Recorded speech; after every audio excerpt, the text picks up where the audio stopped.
ഇനി ക്ഷേത്രങ്ങളെ സംബന്ധിക്കുന്ന നാലാമതൊരു ചോദ്യം വന്നത് ഈ കൊടിമരം സ്ഥാപിക്കുന്നത് എന്തിനാണെന്നാണ്. കൊടിമരം ഇല്ലാത്ത അമ്പലങ്ങൾ ഒരുപാടുണ്ട്. അത് ആ ക്ഷേത്രത്തിലെ പ്രതിഷ്ഠാ സ്വഭാവം അനുസരിച്ചിരിക്കും. ആചാര്യ തപസ്സാംനായ ജപേന നിയമേന ച ഉത്സവാദ് അന്നദാനേന ക്ഷേത്രവൃദ്ധിസ്തു പഞ്ചഥ. ആചാര്യ തപസ്സാംനായ ജപേന നിയമേന ച.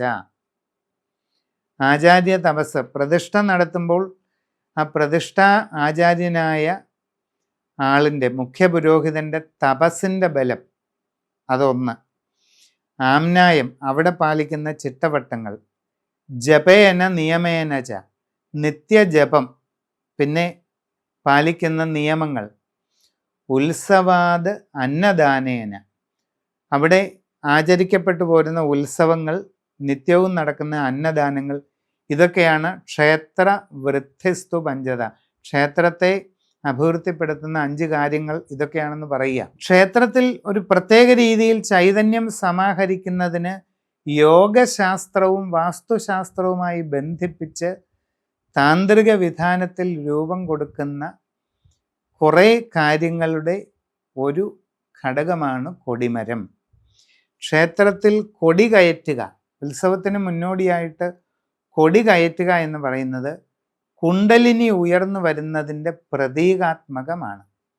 ക്ഷേത്രത്തിൽ കൊടിയേറുക എന്ന് പറയുന്നത് ഒരു സാധകൻ ഹഠയോഗം, രാജയോഗം തുടങ്ങിയ ഉപാസനാ പദ്ധതികളിലൂടെ കുണ്ടലിനി ചൈതന്യത്തെ ഉണർത്തി മൂലാധാരത്തിലൂടെ 6 ചക്രങ്ങളും കടന്ന് സഹസ്രാരത്തിൽ എത്തിച്ചേരുന്നു എന്ന സങ്കല്പമുണ്ട്. ശരിയായ രീതിയിൽ പരിപൂർണമായ യോഗശാസ്ത്ര വിധിപ്രകാരം ഹഠയോഗം, രാജയോഗം ഇതൊക്കെ ചെയ്താൽ മൂലാധാരത്തിൽ കുടികൊള്ളുന്ന കുണ്ടലിനി ചൈതന്യം ഉണരുകയും അവിടെ നിന്ന് സ്വാധിഷ്ഠാനം, മണിപൂരകം, അനാഹതം, വിശുദ്ധി, ആജ്ഞ, സഹസ്രാരം ഇങ്ങനെ ചക്രങ്ങളിലൂടെ ഉയർന്ന് മുകളിലെത്തുമെന്നാണ് സങ്കല്പം. അങ്ങനെ കുണ്ടലിനി ചൈതന്യം ഉയർന്നു വരുന്നതിൻ്റെ ഒരു സിമ്പലായിട്ടാണ് ക്ഷേത്രത്തിൽ കൊടി കയറ്റുന്നത്. അതായത് ചുരുക്കം ഇത്രയേ ഉള്ളൂ, ക്ഷേത്രത്തിനുള്ളിലെ ദേവതാ ചൈതന്യവും ഒരു സാധകനായ മനുഷ്യൻ്റെ മൂലാധാര സ്ഥാനത്ത് കുടികൊള്ളുന്ന പ്രാണൻ എന്ന ചൈതന്യവും ഒന്നാണ്. ക്ഷേത്രത്തിനുള്ളിൽ കുടികൊള്ളുന്ന ദേവതാ ചൈതന്യം തന്നെയാണ് നമ്മുടെ മൂലാധാര സ്ഥാനത്ത് കുടികൊള്ളുന്ന പ്രാണചൈതന്യം.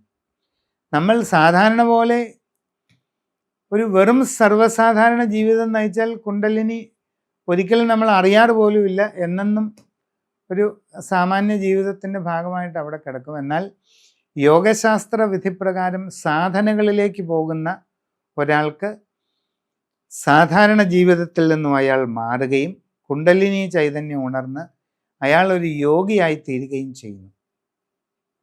അങ്ങനെയുള്ള ആത്മസാധനയുടെ ഒരു ദൃഷ്ടാന്തമാണ് കൊടിയേറ്റം എന്ന് പറയുന്നത്.